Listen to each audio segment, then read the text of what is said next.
Good day, everyone. We are the Group 6 of Bsis 1A. On this video, we're going to tackle about Chapter 15, Love of Neighbor.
Love of Neighbors, Part 3, Definition of Terms. The first one, love. Love is encourage us to engage in self-reflection from a place of love and fear or shame. Everyone deserves to be treated with compassion, dedication, knowledge, responsibility, respect, and trust. Freedom. To be morally free implies to be able to live according to moral principles, to do some good and achieve some virtue. Moral freedom is that we can either aspire to or reject what is moral. Shelter. Shelter is a basic human needs that must be met. It ensures personal security. Paradigmatic. When you want to seem impressive when talking about items that are typical of a category. Review of related literature and studies regarding love of neighbor. Victoria University of Wellington Law Review or VUWLR 2013 stated that this duty to love one's neighbor as oneself has been carried over from the biblical tradition into subsequent moral and legal philosophy. As a helpful way of summarizing and characterizing our social responsibilities to one another. Admittedly, this is much less common today than it once was, due mainly one suspect to the current ascendancy of rights language in public discourse and the assumption that rights talk can do the whole job of social morality. But significantly, when philosophers or jurists or politicians appeal to the love of neighbor principle as a way of signaling commitment to the common good, they typically strip love of its emotional intensity and sacrificial dimensions and reduce the principle of neighbor love to the negative duty of not interfering unduly with the rights and freedoms of others. On this understanding, to love one's neighbor primarily means to respect the other person's autonomy and freedom of action and to do no wrong to them. This is all very well and probably as much as statutory law can reasonably require of citizens in terms of balancing individual freedom and social responsibility. But if we turn our attention to what Jesus understood neighbor love to involve, we find an altogether more demanding or thicker conception of commitment to the common good. This is evident in one of the key passages in the gospel tradition that was responsible for neighbor love acquiring such huge importance in Christian ethics. Good day everyone, I'm Joseph Really Bsis. This is my video presentation about love of neighbor.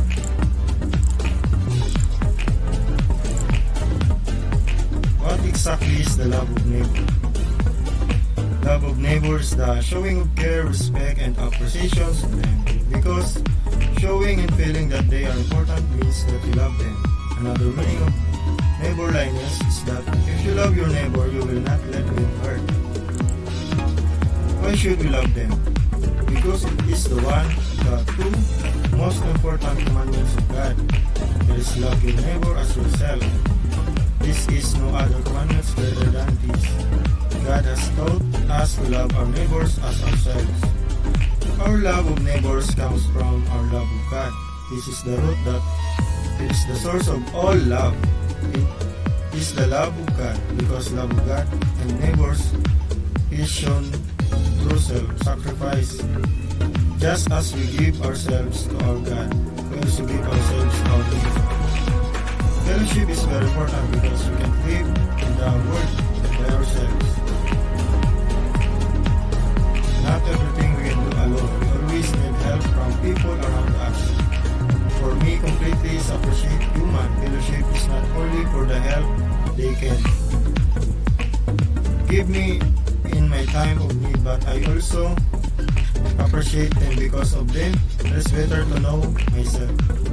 And also because of them, I become more stable and ready in the trials that come to me alive.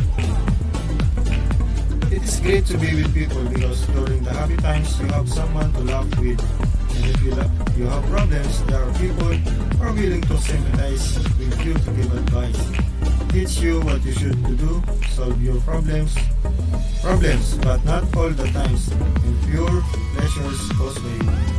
Fellowship, because sometimes we also experience frustration and heartache, but it does not mean that we will stop.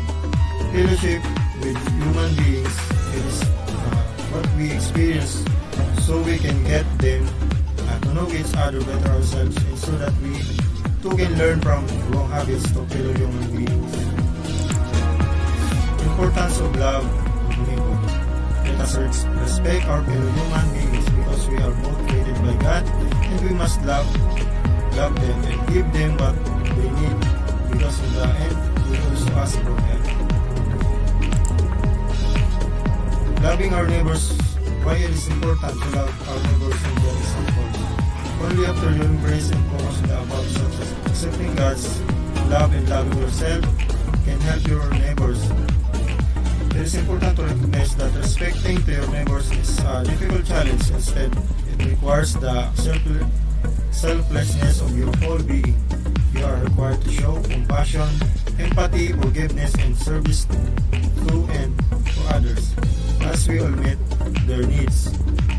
To sincerely love your neighbors, you must give, number one, compassion. We all go through different parts in someone.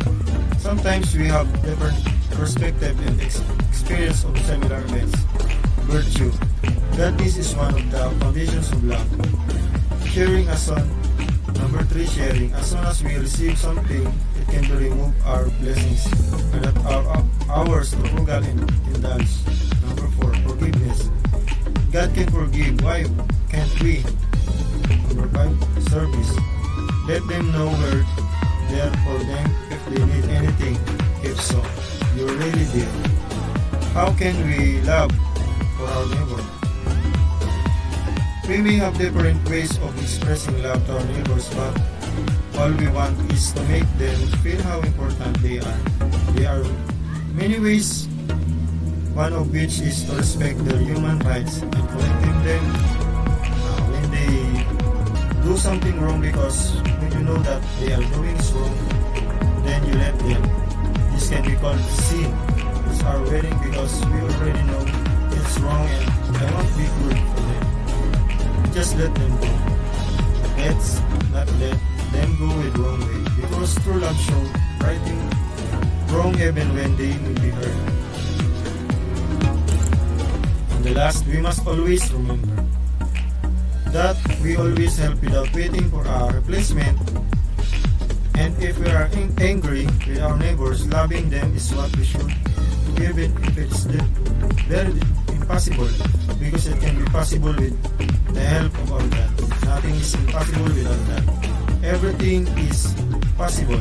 Other people need to see and feel the goodness and love that come from God. We must also always remember that when God is our source of love, we will never run out. That's all. Thank you.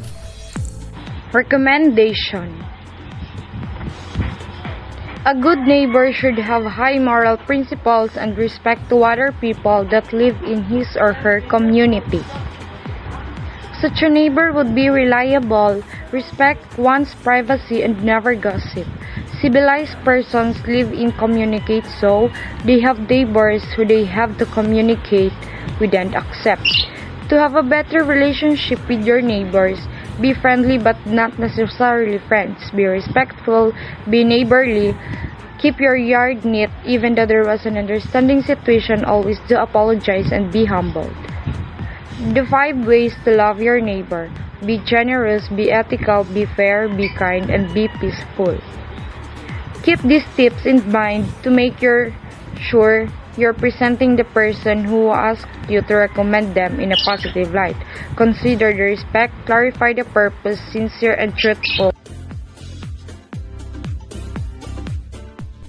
Loving your neighbors means loving those you are in community with and those you aren't. Those who live in your neighborhood and those who don't. Those who work with you, go to school with. Loving thy neighbor does not stop with those right around your residence. Your neighbor is everyone. Loving your neighbor is loving those who are going through difficult times and working through addictions and lifestyle. No matter where a person is in life, even when you don't agree, love them.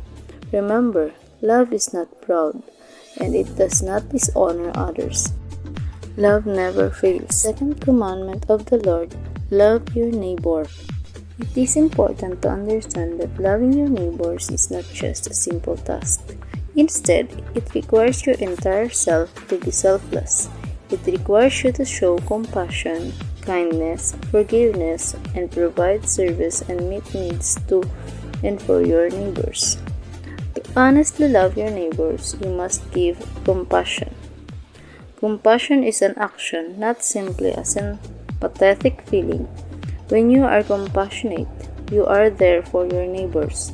Regardless of what he, she, or they are going through, you lend a hand, offer an embrace, and an open ear. Kindness. You never know what is going on in someone else's life. In today's world, we live behind closed doors, creating the reality we want on social media while living the reality we have within our own private boundaries. Be kind, go above and beyond what is expected of you to show a softer side. To show love, after all, the person you may think doesn't need it may need your kindness most of all. Sharing. As quickly as we receive something, it can be taken away. Our blessings are not ours to hoard and indulge in. They are meant for us to share. If you have something and you see someone else doesn't, then share. This includes your faith. Luke 3 verse 11 says, "If you have 2 shirts, give one to the poor. If you have food, share it with those who are hungry." Forgiving. Oh, how God has forgiven you and me. Who are we not to forgive others? I know it is hard, of course it is. That is why forgiveness is so great and powerful. If it were easy, it wouldn't be as meaningful, would it? Think about it. We even pray it regularly when saying the Lord's Prayer from Matthew 6. Forgive us our trespasses as we forgive those who trespass against us. It is a good idea to practice what we pray. I say. Service. Finally, serve your neighbors. Allowing yourself to put humility into practice is what happens when you serve your neighbors. Let them know that you are there for them. If they need anything, then truly be there, whether it is babysitting, a car ride, cleaning, or even a simple cup of sugar. 8 simple ways to love your neighbors. Pray for them by name. Stop and say hello. Meet a tangible need. Give a holiday gift. Throw a party in your yard. Host a reception in your home. Invite them to your church or group. Share the gospel. It can be far more peaceful to live among neighbors that like and respect each other, especially when they're living in close proximity. Respectful neighbors are less likely to invade your space, be loud and rowdy, and make overall daily life stressful. Good neighbors watch out for each other and their property.